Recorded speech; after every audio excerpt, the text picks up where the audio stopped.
सभी साथियों को राम राम। स्वागत है आप सभी का GK GS by Harish Bhardwaj official YouTube channel के अंदर। जो हमारी हरियाणा जीके की सीरीज चल रही है, पिछली बार कल हमने जो है कौन सा पार्ट डिस्कस किया था? कल हमने जो है 112वां पार्ट डिस्कस किया था। ठीक है, आज हम यहाँ पे कौन सा डिस्कस करने वाले हैं? आज हम यहाँ पे 113वां पार्ट डिस्कस करने वाले हैं और बहुत जल्द हमारी ये सीरीज जो है खत्म होने वाली है, जिसके अंदर हम 142 शिफ्टों के जो है क्वेश्चन पेपर यहाँ पर सोल्व कर रहे हैं। ठीक है, 142 शिफ्टों का मतलब क्या होता है? लगभग 3000 के आसपास जो है हम यहाँ पर क्वेश्चन करने वाले हैं। इससे दो चीजें आपको पता चल जाएगी, आपकी तैयारी का भी पता चल जाएगा और एचएसएससी के जो लेवल है क्वेश्चनों का वो भी पता चल जाएगा, किस तरीके के जो है एचएसएससी क्वेश्चन पूछता है। तो आपको ये वीडियो सीरीज देखनी बेहद जरूरी है, जिससे हरियाणा जीके का 20 मार्क्स जो आपके आने वाले हैं वो एकदम जो है करेक्ट हो सके। ठीक है, एमसीक्यू 20 पूछे जाएंगे आपके हरियाणा जीके के सारे। अगर आप करेक्ट करना चाहते हैं तो ये वीडियो सीरीज आपको अंत तक जरूर देखनी पड़ेगी। और ओनली एमसीक्यू नहीं है, इसके अंदर जो है मैंने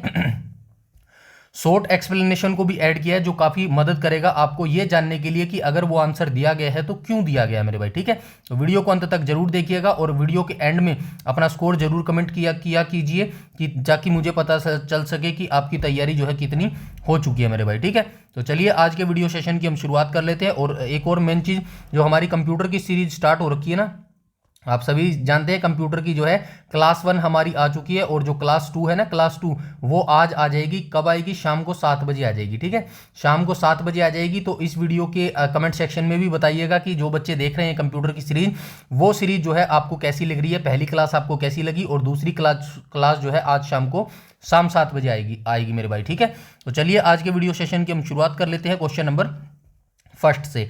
क्वेश्चन नंबर फर्स्ट में क्या बोला गया? महर्षि दयानंद ने पहली बार हरियाणा का दौरा डैश शहर में किया था। ठीक है, तो किस शहर में जो है हरियाणा के पहला दौरा किया था? तो ये अंबाला शहर में किया था मेरे भाई। ठीक है, अंबाला शहर में किया था। अब कुछ बच्चों को लग रहा होगा रेवाड़ी जो है इसका आंसर होना चाहिए। मैं सारी चीजें आपको जो है समझा देता हूं। सबसे पहले आप ये याद रखेंगे, इंडिया जीके के माध्यम से आपसे पूछा जा सकता है, बताइए आर्य समाज की जो स्थापना है ना, वो कब और किसने की? तो डायरेक्ट आप बताएंगे आर्य समाज की जो स्थापना है दयानंद सरस्वती जी के द्वारा की गई थी। ठीक है, सरस्वती, ठीक है, सरस्वती के द्वारा की गई थी। और कब की गई थी? 10 अप्रैल 1875 को की गई थी। ठीक है, 10 अप्रैल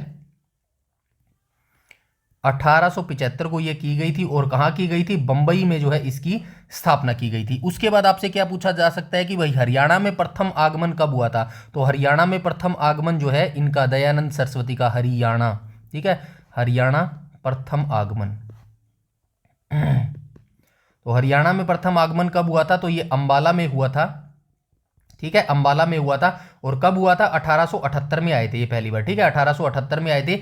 ये जानकारी जो है आप याद रखेंगे। अब आपको रेवाड़ी की घटना के बारे में यहाँ पे लिख दिया गया है, ये आप देख लेना। ठीक है, 24 दिसंबर 1880 को रेवाड़ी में विश्व की प्रथम गौशाला दयानंद सरस्वती की जो है स्थापना की थी। ठीक है, ये लाइन जो है आपने पढ़ी होगी और इसी के माध्यम से जो है आप यहाँ पर मुझे लगता है कि रेवाड़ी ही आंसर करके आते। ठीक है, जो कि मोस्टली बच्चे करके भी आए होंगे। तो ये चीज शॉर्ट एक्सप्लेनेशन मैंने दिया है ना, तो ये आपके याद करने के लिए दिया गया है। एवरीथिंग आपको याद रखनी है। इंडिया जीके से भी रिलेटेड पूछी जा सकती है कि भाई बताइए आर्य समाज की स्थापना कब और किसने की थी? 10 अप्रैल 1875 को बंबई में जो है आर्य समाज की स्थापना दयानंद सरस्वती के द्वारा की गई थी। हरियाणा में प्रथम बार सर्वप्रथम कब आए थे?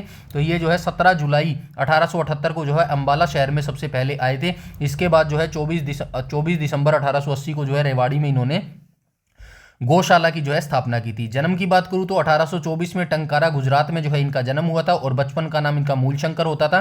और गुरु का नाम की बात करेगा तो स्वामी विरजानंद जो है, ठीक है, वेदों के प्रकांड विद्वान होते थे ये। इनके गुरुजी का भी नाम जो है आप याद रखेंगे। ये कंप्लीट इन्फॉर्मेशन आप याद रखेंगे आपके एचएसएससी एग्जाम के लिए मेरे भाई। ठीक है, ऐसे ही आपको पढ़ना पड़ेगा, तभी जाके जो है आप सिलेक्शन के लायक हो पाएंगे मेरे भाई। ठीक है, चलते हैं नेक्स्ट क्वेश्चन नंबर सेकंड के ऊपर। क्वेश्चन नंबर सेकंड में क्या बोला गया? तो क्वेश्चन नंबर सेकंड में बोला गया डैश ने शेख चिल्ली की मृत्यु के बाद एक मकबरा बनाया था। ठीक है, सबसे पहले आपको याद रखना है ये जो शेख चिल्ली थे ना, शेख चिल्ली ये किसके गुरु होते थे भाई? शेख चिल्ली गुरु होते थे दारा शिकोह। ठीक है, दारा शिकोह। कहां से लिखूं? दारा शिकोह, यहां पे लिख देता हूं दारा शिकोह। ठीक है, दारा शिकोह। अब दारा शिकोह कौन था भाई? दारा शिकोह कौन था? शाहजहां का बेटा था। ठीक है, शाहजहां। शाहजहां का कौन था, बड़ा बेटा था भाई ये, ठीक है, बड़ा बेटा था। इसके बाद इसके 4 बेटे होते थे, वैसे तो आप याद रखेंगे औरंगजेब इसका बेटा होता था, ठीक है। तो इसने वैसे गद्दी के लिए तो शाहजहां ने अपने गद्दी पर किसको बिठाया था, दारा शिकोह को बिठाया था। लेकिन आप देखते हैं ना औरंगजेब गद्दी पर बैठा, तो वो किसके बल पर बैठा था, औरंगजेब तलवार के बल पर बैठा था, ठीक है, तलवार के बल पर बैठा था। और उसने जो है अपने सारे भाइयों को मारकर जो है गद्दी को हथियाया था मेरे भाई, ठीक है। तो ये चीज आप याद रखेंगे। शेख चिल्ली का मकबरा जो है कहां पर है, कुरुक्षेत्र में अवस्थित है मेरे भाई, ठीक है, कुरुक्षेत्र में अवस्थित है। और इसको क्या कहा जाता है, हरियाणा का ताजमहल कहा जाता है, हरियाणा का ताजमहल कहा जाता है मेरे भाई, ठीक है, ये आप याद रखेंगे, हरियाणा का ताजमहल। और किसने बनवाया था, ये शाहजहां के बेटे किसने बनवाया था, दारा शिकोह ने बनवाया था। इनके गुरु का नाम जो है क्या होता था, इनके गुरु का नाम शेख चिल्ली होता था मेरे भाई, ठीक है, शेख चिल्ली होता था। ये आप याद रखेंगे सारी इंफॉर्मेशन, ठीक है। नीचे भी लिखा होगा, ये देखो, शेख चिल्ली का वास्तविक नाम भी याद रखना, क्या पता वास्तविक नाम दे दे, शेख चिल्ली ना दे, अब्दुल रहीम जो है इनका वास्तविक नाम होता था, ठीक है। दारा शिकोह के द्वारा जो है यह बनवाया गया था। और तो कुछ याद नहीं रखना आपको, ठीक है। आगे चलते हैं नेक्स्ट क्वेश्चन पे। ये देखो 17वीं शताब्दी के मध्य में जो है इसको बनवाया था, हरियाणा का ताजमहल जो इसको बोला जाता है। नेक्स्ट क्वेश्चन पर चलते हैं, क्वेश्चन नंबर 3 के ऊपर। क्वेश्चन नंबर 3 में क्या बोला गया है, तो क्वेश्चन नंबर 3 में बोला गया है जनवरी 2020 को हरियाणा के बिजली मंत्री कौन थे। 2020 वाला आपको याद नहीं रखना है, आपको 2025 वाला याद रखना है, और 2025 का दिसंबर तक, ठीक है। दिसंबर का मतलब है अभी भी 1 जनवरी 2026, आज 2 जनवरी 2026 आ चुका है ना, अभी भी यही है। तो कौन हो जाएगा, तो ये अनिल विज हो जाएंगे, ठीक है, बिजली मंत्री, बिजली मंत्री, ठीक है, कौन हो जाएंगे, अनिल विज हो जाएंगे, अनिल विज हो जाएंगे। इनके पास 2 और मंत्रालय हैं, ठीक है, अनिल विज जी के पास जो है 2 और मंत्रालय हैं, ठीक है। वो भी आपको मैं जो हम अपडेट लेंगे ना, करंट अफेयर लेंगे, वहां पर जो है सारा अपडेट बता दूंगा। 2024 जो विधानसभा बनी थी उसका जो कंप्लीट मंत्रिमंडल है ना, वो सारी हम एक अलग वीडियो में देख लेंगे, ठीक है। सीएम का आपको पता ही है भाई, सीएम जो है कौन है, नायाब सिंह सैनी है, नायाब सैनी हो जाएगा, ठीक है। और अनिल विज के पास जो है और भी मंत्रालय हैं, एक तो श्रम विभाग है, ठीक है, और भी हैं, पता नहीं कौन कौन से हैं, ठीक है। अच्छा यहाँ पे लिख दिया है, देखो अनिल विज के पास जो है परिवहन मंत्रालय है, श्रम और ऊर्जा विभाग है। तो ये विभाग भी जो है अनिल विज के पास है। याद रखना, क्या पता ये पूछ ले, बताइए कि जनवरी 2026 तक जो है हरियाणा का परिवहन विभाग या फिर श्रम विभाग या फिर ऊर्जा विभाग किसके पास है, तो आप बताएंगे अनिल विज जी के पास है, ठीक है, अनिल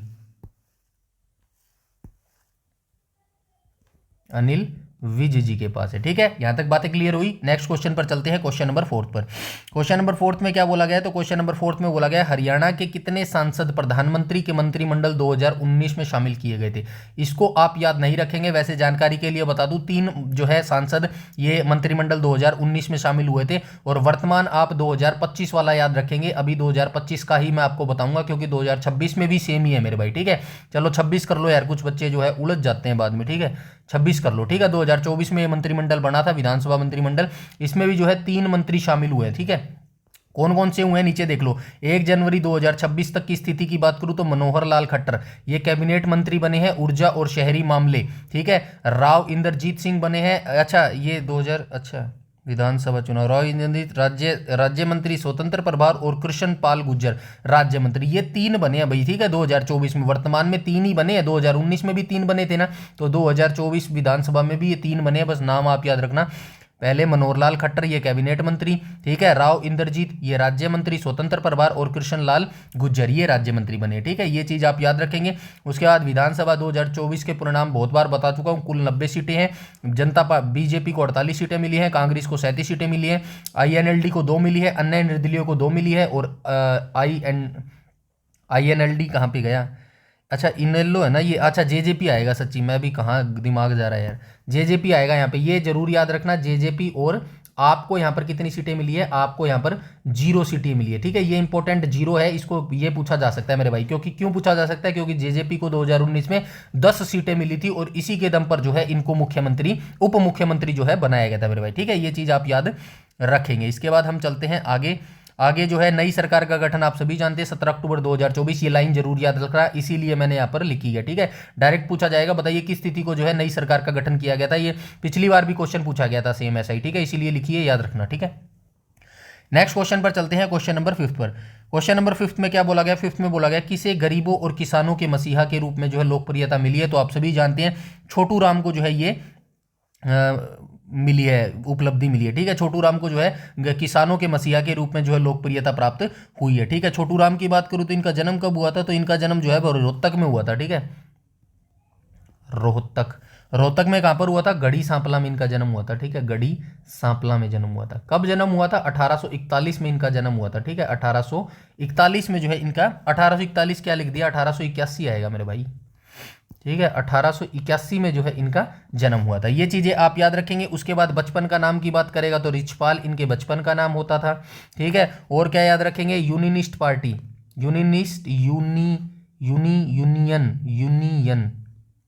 यूनियनिस्ट पार्टी, ठीक है। इसको जमींदार लीग भी बोलते हैं। वैसे सर्वप्रथम इसकी जो स्थापना हुई थी ना, वो जमींदारी लीग के तौर पर ही हुई थी भाई, जमींदारी, ठीक है। जमींदारी लीग के तौर पर इसकी स्थापना कब हुई थी, 1923 में हुई थी। फजल ए हुसैन के साथ मिलकर जो है ये स्थापना की गई थी। बाद में जो है यूनियनिस्ट पार्टी जो है इसके अंदर जो है ये यूनियनिस्ट पार्टी का जो है नाम इसको दे दिया गया था मेरे भाई, ठीक है। इसके बाद जो है 1937 में इनको क्या उपाधि मिली थी, सर की उपाधि जो है इनको 1937 में मिली थी। 1938 में इन्होंने क्या किया था, 1938 में इन्होंने मार्केटिंग बोर्ड की स्थापना की थी, मार्केटिंग बोर्ड की जो है इन्होंने स्थापना की थी। ये सारी चीजें आप याद रखेंगे। बाकी डोंट वरी, यहां पर सारी चीजें लिख दी है, जन्म लिख दिया है, जन्म स्थान लिख दिया है, बचपन का नाम लिख दिया है, यूनियनिस्ट पार्टी का स्थान लिख दिया है, नाइटहुड की उपाधि लिख दी है, सर की उपाधि 1937 में मिली थी, मार्केटिंग बोर्ड 1938 में इनके द्वारा गठन किया गया था, लोकप्रिय नाम दीनबंधु के नाम से जाना जाता है, किसानों के मसीहा के नाम से जाना जाता है, भाखड़ा बांध के नाम से जाना जाता है। अब बताइए इतनी इन्फॉर्मेशन दे दी यार, फिर भी आप जो है वीडियो को लाइक नहीं करते हैं ना, तब थोड़ा सा जो है मेरे को अच्छा फील नहीं होता है, थोड़ी सी बुरी फीलिंग आती है मेरे भाई, ठीक है। तो बस लाइक कर दिया करो। और आपसे कुछ नहीं कहता भाई, कि ये भी नहीं कहता मैं तो कि भाई चैनल को सब्सक्राइब कर दिया करो या फिर शेयर कर दिया करो, क्योंकि मैं इतना मानता हूँ भाई, अगर मैं अच्छा काम करूंगा ना, और अगर वो काम आपको अच्छा लगेगा तो सब्सक्राइब करने बोलने की जो है आपको जरूरत नहीं पड़ेगी, और मुझे अच्छा भी नहीं लगता है। बस एक चीज़ बोलता हूँ, लाइक कर दिया करो। लाइक से मुझे ऐसा लगता है कि जो मैं काम कर रहा हूँ वो बिल्कुल सही काम कर रहा हूँ, लोगों के काम आ रहा है मेरे भाई, ठीक है। बस इसलिए बोलता हूँ, बाकी आपकी मर्जी है भाई, कोई दिक्कत वाली बात नहीं है, ठीक है। आपका सिलेक्शन होना बेहद जरूरी है, यही उद्देश्य मेरा भी है, ठीक है। नेक्स्ट क्वेश्चन पर चलते हैं, क्वेश्चन नंबर, अच्छा ये भी अब इंपॉर्टेंट चीज याद रखना भाई, 1938 और 1969, ठीक है। वर्तमान स्वरूप की याद रखना। ये 1938 वाला तो मैंने बता दिया, आपको पता भी होगा। 1938 में जो है मार्केटिंग बोर्ड की स्थापना ये की गई थी पंजाब अधिनियम के तहत, ठीक है। हरियाणा के अलग राज्य बनने के बाद वर्तमान हरियाणा राज्य कृषि विपणन बोर्ड का जो गठन है 1 अगस्त 1969 को पंजाब कृषि उत्पाद मंडी अधिनियम 1961 के तहत जो है किया गया था। ये भी आप याद जरूर रखेंगे मेरे भाई, ठीक है। ये क्वेश्चन डायरेक्ट पूछा जाता है, 1 अगस्त 1969 को कब इसकी स्थापना हुई, ठीक है। नेक्स्ट क्वेश्चन पर चलते हैं, क्वेश्चन नंबर 6 पर चलते हैं भाई, ठीक है। क्वेश्चन नंबर 6 में क्या बोला गया, ये भी करंट अफेयर से रिलेटेड पूछा गया है। तो जनवरी 2020 को हरियाणा में विज्ञान और प्रौद्योगिकी मंत्री कौन है, तो विज्ञान और प्रौद्योगिकी मंत्री कौन है भाई, ये नायाब सिंह सैनी है भाई, ठीक है। इनका जो सीएमओ का माध्यम से जो है ये देखरेख करते हैं, ठीक है। ये यहाँ पे लिख दिया है मैंने, ये देखो, दिसंबर 2025 तक हरियाणा के विज्ञान और प्रौद्योगिकी मंत्री के रूप में नायाब सिंह सैनी है, जो मुख्यमंत्री होने के साथ साथ वित्त मंत्रालय भी संभाल रहे हैं। और विज्ञान एवं प्रौद्योगिकी विभाग की जो गतिविधियां है ना, वो मुख्यमंत्री कार्यालय सीएमओ के माध्यम से और संबंधित राज्य मंत्रियों के तहत जो है देखी जाती है, जिसमें डॉक्टर जितेंद्र सिंह केंद्रीय मंत्री हैं। ये हमारे जो जितेंद्र सिंह है ना, ये केंद्रीय मंत्री हैं साइंस एंड टेक्नोलॉजी के, ठीक है। इनके रूप में जो है महत्वपूर्ण भूमिका निभाते हैं, समझ गए। ये सारी चीजें याद रखेंगे, और डोंट वरी, घबराने की जरूरत नहीं है। ये सारा डाटा ऑफिशियल वेबसाइट से ही मैं लेके आया हूं भाई, ठीक है। हरियाणा विधानसभा का जो पोर्टल है ना, वहीं से सारी जानकारी लेके आया हूं। कोई भी आपको जो है वेरीफाई करने की जरूरत नहीं है। फिर भी अगर देखिए, मैं हूं तो इंसान ही भाई, ठीक है। कहीं कभी ना कभी गलती हो जाती है, इतना सारा काम करने के बाद ना बीच में गलतियां रहने की चांसेस है। फिर भी मैं 2-3 बार वेरीफाई करता हूं, कोई गलती होने के चांसेस नहीं है। फिर भी उससे नकारा नहीं जा सकता, मैं भी हूं तो इंसानी भाई, गलती हो सकती है मेरे भाई, ठीक है।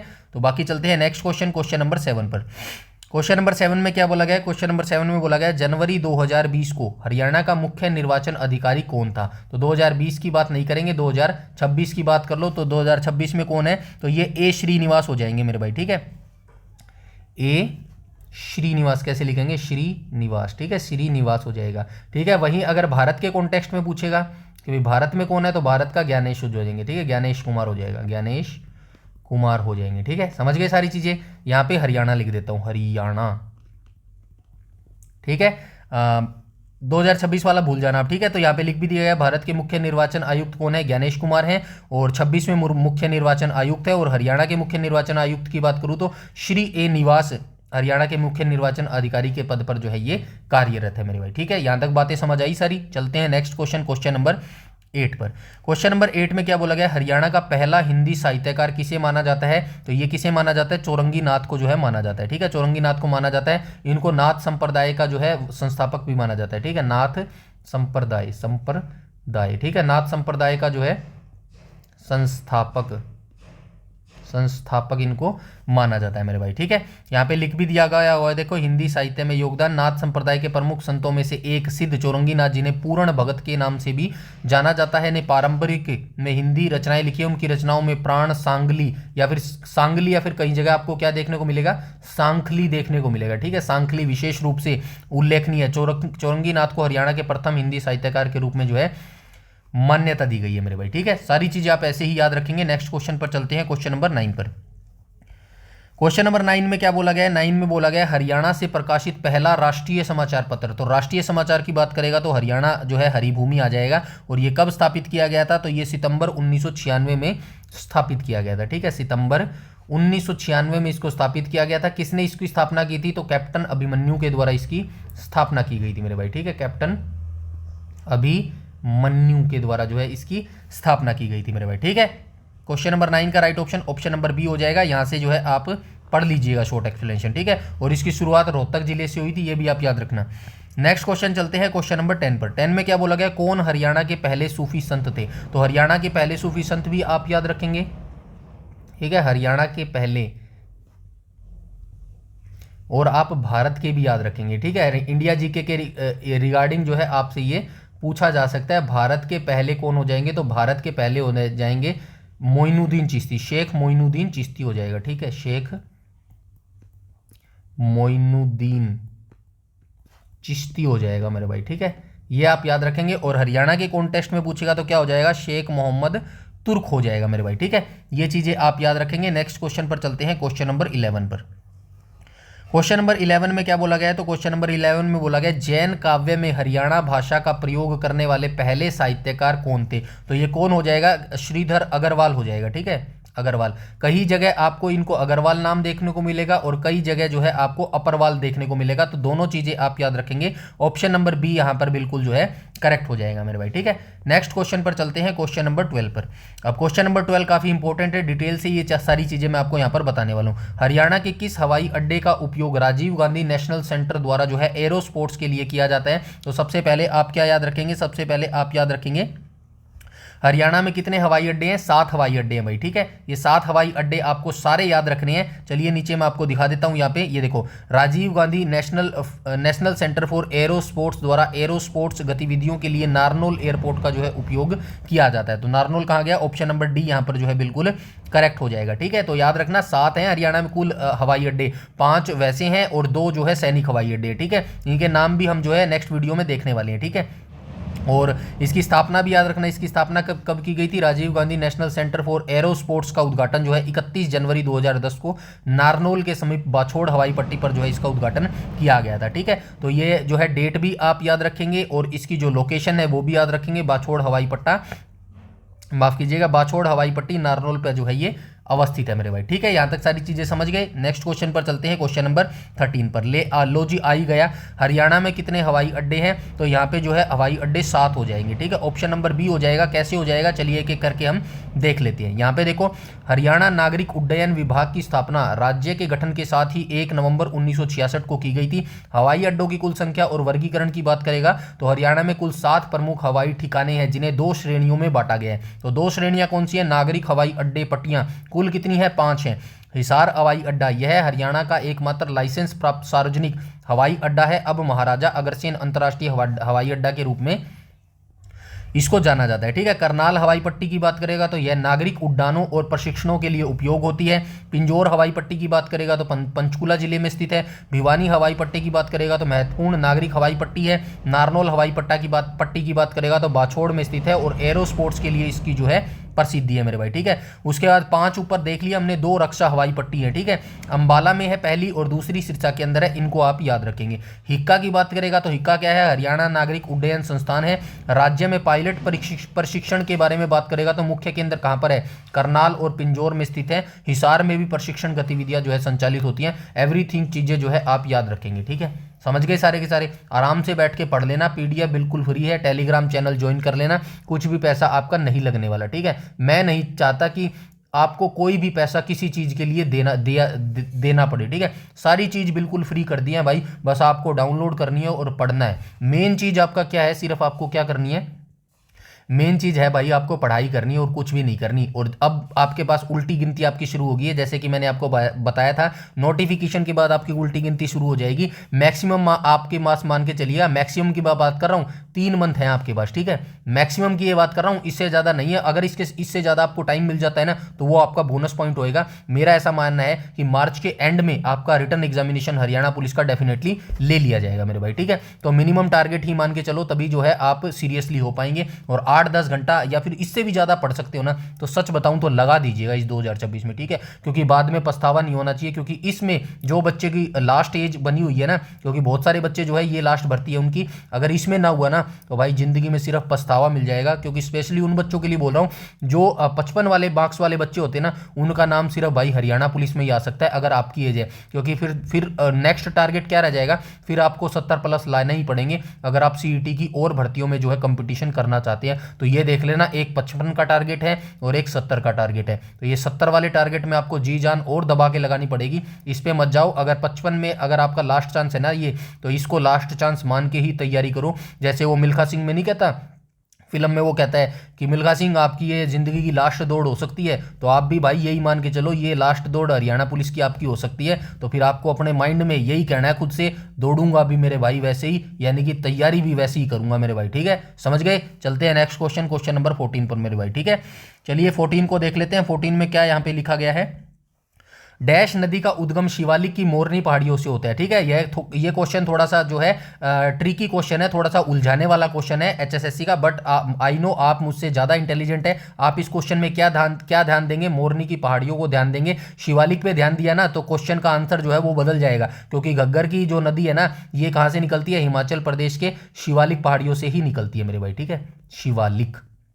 शिवालिक के कहाँ से निकलती है, डागशाही गांव से निकलती है, ठीक है। हर चीज़ आपको बारीकी से पढ़ना पड़ेगा, और बारीकी से आप तभी पढ़ पाएंगे जब आप डिटेल से पढ़ेंगे। बोरिंग चीज़ें पढ़ेंगे ना, यकीन मानिए तभी आपको जो है चीज़ें समझ आएंगी। मैं एक चीज़ बताता हूँ, 2 चीज़ें आपको एग्जांपल देता हूँ। एक चीज़ जो है, आप रनिंग कर रहे हैं, ठीक है, आप और मैं रनिंग कर रहे हैं, दोनों चीज़ें, ठीक है। मान लेते हैं हम दोनों रनिंग कर रहे हैं, आप क्या कर रहे हैं, आप चीज़ जो है 12 मिनट में क्रॉस करने की कोशिश कर रहे हैं, ठीक है, 12 मिनट में। उसके लिए आपको तेज़ दौड़ना पड़ेगा, और मैं वही चीज़ भाई धीरे धीरे कर रहा हूँ, क्योंकि मुझे तो भाई कंपटीशन में भागना ही नहीं है, मैं तो बिल्कुल धीरे धीरे भाग रहा हूँ। उससे क्या होगा, मेरे एब्स नहीं बनेंगे भाई। एब्स जो होता है ना, वो सिक्स पैक्स जिसको बोलते हैं, वो मेरे एब्स नहीं बन पाएंगे, और शायद मेरा पेट भी जो है फिट ना हो पाए। लेकिन जो 12 मिनट में जब आपको तकलीफ होनी स्टार्ट होगी ना, जब आप तेज दौड़ेंगे लगातार 12 मिनट, आपके पेट में देखना दर्द होना शुरू हो जाएगा। और जब वो दर्द होना शुरू हो जाएगा ना मेरे भाई, यकीन मानिएगा आपके जो एब्स है ना वो निकलने शुरू हो जाएंगे। बताने की ये कोशिश कर रहा हूं, जब ये आप बोरिंग वाला डाटा पढ़ेंगे ना, आपको बोरियत होगी, आपका मन नहीं करेगा पढ़ने का। लेकिन इस टाइम में भी जो ये बोरिंग डाटा पढ़ जाएगा ना, यकीन मानिएगा सिलेक्शन के बेहद नजदीक वो चला जाएगा। और जो अभी से देखना स्टार्ट कर देंगे ना, 1 मई से एमसीक्यू लगा लेंगे, ये कर देंगे भाई, अब मैंने इतने एमसीक्यू लगा दिए, मैराथन देख ली, होएगा ही नहीं सिलेक्शन। आप लिख के ले लो मेरे से ये चीज, और यही बच्चे आगे जाके रोएंगे, देख लेना आप। बाकी आपकी मर्जी है मेरे भाई, ठीक है। तो ऑप्शन क्या हो जाएगा, मोरनी की पहाड़ियां कहां पर है हमारे, मोरनी की पहाड़ियां हमारे पंचकुला में है मेरे भाई, ठीक है। पंचकुला में है, और पंचकुला से कौन सी नदी निकलती है, टांगरी नदी या फिर टंगरी नदी, जो भी इसको बोला जाता है, ये यहां से निकलती है। ऑप्शन नंबर 1 करेक्ट हो जाएगा। अब ऑप्शन में आप मुझे बता दो कमेंट सेक्शन में, चोटांग नदी यहां से कहां से निकलती है मेरे भाई, ठीक है। नेक्स्ट क्वेश्चन पर चलते हैं, क्वेश्चन नंबर 15 पर। 15 में क्या बोला गया है, हरियाणा में मतदाताओं के लिहाज से सबसे बड़ा निर्वाचन क्षेत्र कौन सा है। इस क्वेश्चन को कंप्लीट मैंने शॉर्ट एक्सप्लेनेशन में लिख दिया है। कोई भी डाउट आज के बाद, इस वीडियो के बाद आपका निर्वाचन क्षेत्र से नहीं रहेगा।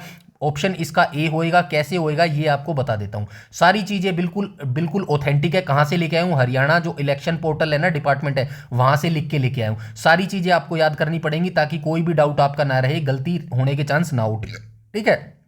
तो यहाँ पे देखो पहली लाइन में क्या लिखा है, हरियाणा में मतदाताओं की संख्या के लिहाज से सबसे बड़ा निर्वाचन क्षेत्र कौन सा हो जाएगा, गुड़गांव हो जाएगा। दो चीजें आपको याद रखनी है, कौन सी, एक तो जो है संख्या के हिसाब से, ठीक है, मतदाताओं की संख्या के हिसाब से, मतदाताओं दाताओं, एक तो पूछेगा आपको मतदाताओं की संख्या के हिसाब से पूछ सकते हैं, और दूसरा आपसे क्या पूछ सकता है, दूसरा आपको एरिया के हिसाब से यानी कि क्षेत्रफल के हिसाब से, ठीक है। दोनों का नीचे बताया गया, ये देखो लोकसभा निर्वाचन क्षेत्र, मतदाताओं की संख्या के मामले में गुरुग्राम लोकसभा क्षेत्र हरियाणा का सबसे बड़ा निर्वाचन क्षेत्र, ठीक है। वहीं विधानसभा निर्वाचन क्षेत्र की बात करेगा, यदि विधानसभा सीट की बात करें तो गुरुग्राम जिले का बादशाहपुर निर्वाचन क्षेत्र हरियाणा का सबसे बड़ा निर्वाचन क्षेत्र है। सबसे छोटा निर्वाचन क्षेत्र पूछे तो मतदाताओं के लिहाज से हरियाणा का सबसे छोटा निर्वाचन क्षेत्र नारनौल विधानसभा हो जाएगा। और क्षेत्रफल के आधार पर जो है, यदि क्षेत्रफल एरिया की बात करें तो सिरसा लोकसभा क्षेत्र जो है हरियाणा का सबसे बड़ा निर्वाचन क्षेत्र, लेकिन मतदाताओं की संख्या के मामले में गुरुग्राम इससे आगे है मेरे भाई, ठीक है। ठीक है मेरे भाई, तो ये सारी चीजें मैंने यहाँ पे लिख दी हैं, बस अब कोई डाउट नहीं होना चाहिए, सारी चीजें ऑफिशियल है, ऑफिशियल साइट से मैं ये चीजें लेके आया हूं मेरे भाई, ठीक है। नेक्स्ट क्वेश्चन पर चलते हैं, क्वेश्चन नंबर 16 पर। 16 में क्या बोला गया, अंबाला वायु स्टेशन कब बनाया गया था। तो अंबाला वायु स्टेशन कब बनाया गया था, 1948 में बनाया गया था। कुछ और डेट्स हैं जो हिस्ट्री आपको जाननी जरूरी है। 1919 में मूल रूप से इसकी स्थापना हुई थी, ठीक है।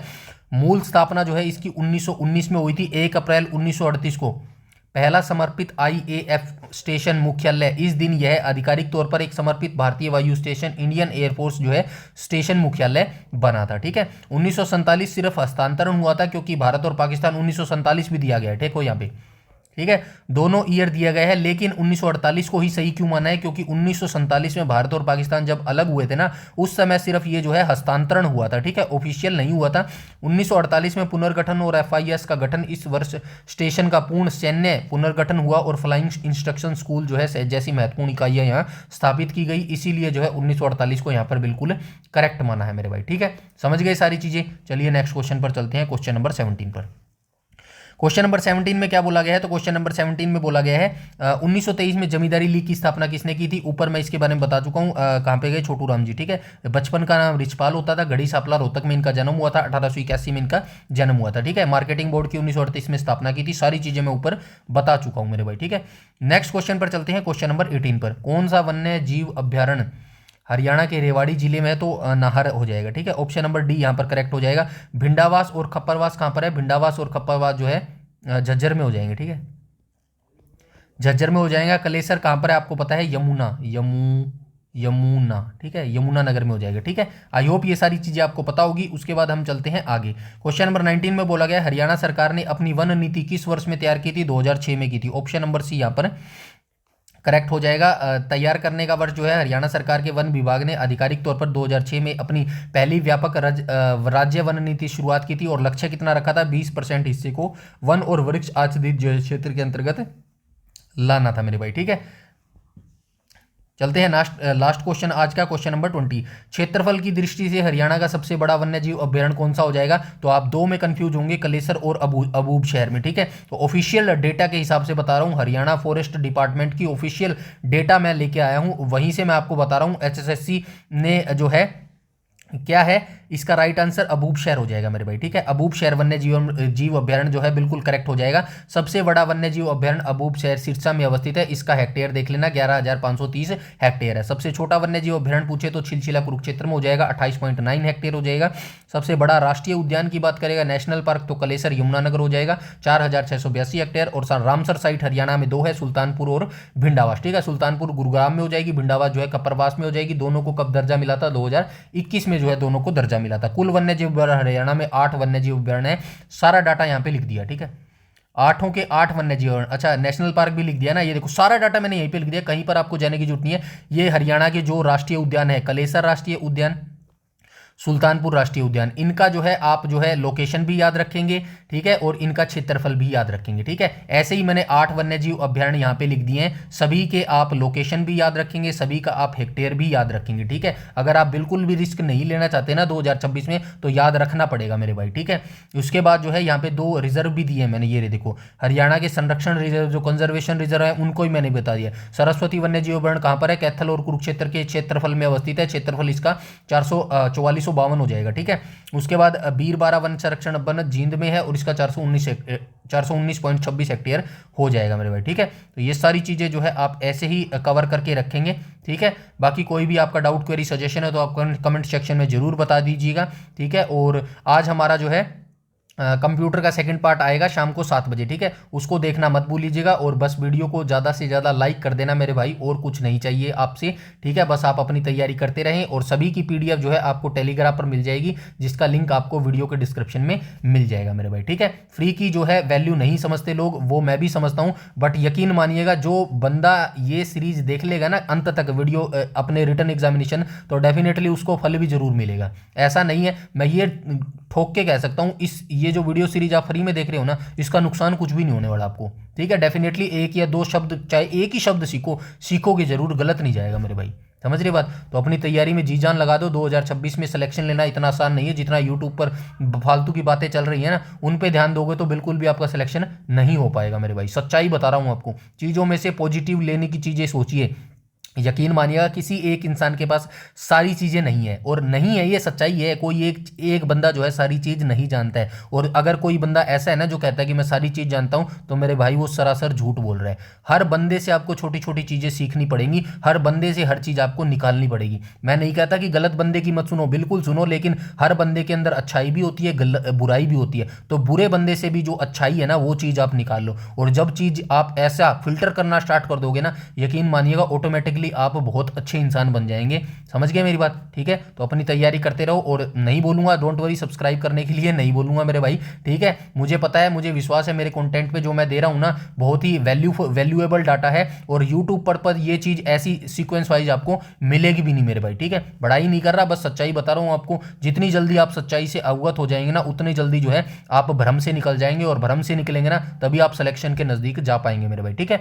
तो बस बने रहिएगा, जुड़े रहिएगा, पेशेंस बनाए रखिएगा, जो चीज़ होंगी सभी के लिए होंगी, ठीक है। बस अपनी तैयारी करते रहिएगा। बस हाँ, इतना जरूर कहूँगा, पीएमटी पीएसटी के लिए ना अभी टाइम नहीं मिलेगा सच में। फरवरी में ये होना बिल्कुल संभावित है, फरवरी यानी कि 1 महीना पूरा कंप्लीट है आपके पास, और दुनिया भर होती है पीएमटी पीएसटी में मेरे भाई, ठीक है। तो इसको हल्के में मत लेना, पीएमटी पीएसटी को अपनी तैयारी जी जान लगा दो भाई। जनवरी मतलब 25 जनवरी तक तो आपके फॉर्म ही भरे जाएंगे, तो 1 फरवरी से कभी भी आपकी जो है पीएमटी पीएसटी शुरू हो सकती है। तो भाई दुनिया बाहर होगी इसमें, ठीक है। ये मत सोचना मैं कर लूंगा, नहीं होता भाई वहाँ पे, ठीक है। तो इसकी तैयारी में जी जान लगा दो भाई, और रिटर्न एग्जामिनेशन भी करते रहो मेरे भाई, ठीक है। तो यहाँ तक आज का वीडियो हमारा सेशन समाप्त होता है। तब तक के लिए नेक्स्ट वीडियो शाम को मिलते हैं 7 बजे, ठीक है। तब तक के लिए धन्यवाद, अपनी पढ़ाई अच्छे से करते रहे, ठीक है। Okay bye.